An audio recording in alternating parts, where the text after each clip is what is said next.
After the arrival of the Boeing 777X, the next jewel to showcase for the company will be the Boeing 797. At least, that's what we think it will be called. Now, there's a lot of hype within the industry regarding this aircraft, and not much is known apart from the seating capacity and also the range. Also, a lot of rumors have suggested that the program will officially be launched at next year's Paris Air Show. Whether or not this will actually be the case, that remains to be seen. But there is one thing for sure, and that is that time is running out. Now, Airbus are launching ever more pressure on Boeing by launching the A321LR, and only recently there's strong reasons to suggest that they're seriously considering going one step further by launching the A321XLR.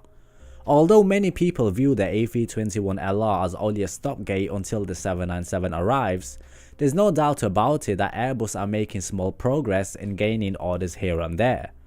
At the end of the day though, this is all speculation.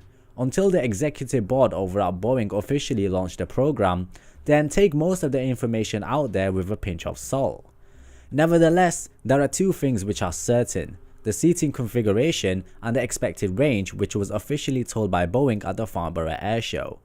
Now, two models will be presented before the airlines, the Dash 6 and also the Dash 7. Now, the Dash 6 will fly around 235 passengers of up to 4,500 nautical miles or 8,334 kilometers. The larger Dash 7 will carry 267 passengers, but this model will have a reduced range of only 4,100 nautical miles or 7,590 kilometers. Nevertheless, majority of the airlines, whether in the US, Europe or Asia, will be able to fly transatlantic or Asia Pacific flights without worrying about hitting the maximum takeoff weight or running out of fuel. The plane will feature two aisles and they'll most likely be configured in a 2-3-2 layout, so it's not bad at all. It means passengers will be fairly comfortable, and if you're sitting in the middle, then you can move around with a fair bit of ease. Now, where the 797 will do extremely well is allowing airlines to open up many more routes. We can already see this with the 787 Dreamliner. Airlines are now operating routes which they never would have done had they operated other aircraft such as the 767s, for example. Now, the 797 will have a similar fate to the 787, and we could even see more versatility from the airlines.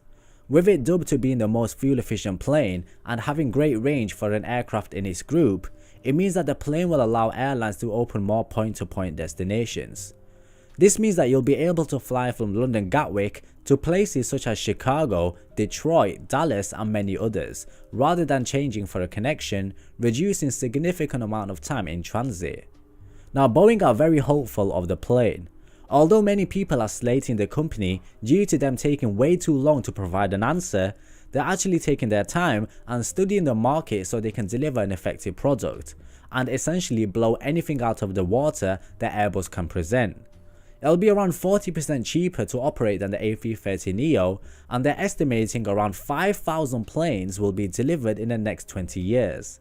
Now, that's a significant number. Now, where the 797 will truly be unique is its utilization of a turbulence laser. We know that turbulence can be uncomfortable for the passengers, and the problem with turbulence is that it's invisible. While Boeing are trying to fix this with a LiDAR system which sends out pulses of lasers. It detects changes in the wind by looking at wind speeds and light reflected by particles in the sky to the plane sensor. The software will be able to see these changes, and it will indicate the presence of clear air turbulence to the pilot. Now, although this software is still in its early phases, we could see the prototype mature as the years go by. So all in all, I know many of you guys are very excited for this hyped up plane, and to be honest, I don't blame you. But we can sense that all of their attention is on the 777X, and the 797 will likely be given attention once the 777X has been delivered and the production line is relatively smooth. To be honest, we just have to wait and see what happens regarding the project, but many people are suggesting that Boeing will likely aim to bring the first aircraft to the market by the year 2025. So thank you so much for watching, my fellow friends. I hope you enjoyed this video regarding the 797. Leave your opinions and thoughts in the comments below, and hopefully I'll see you guys in the next video.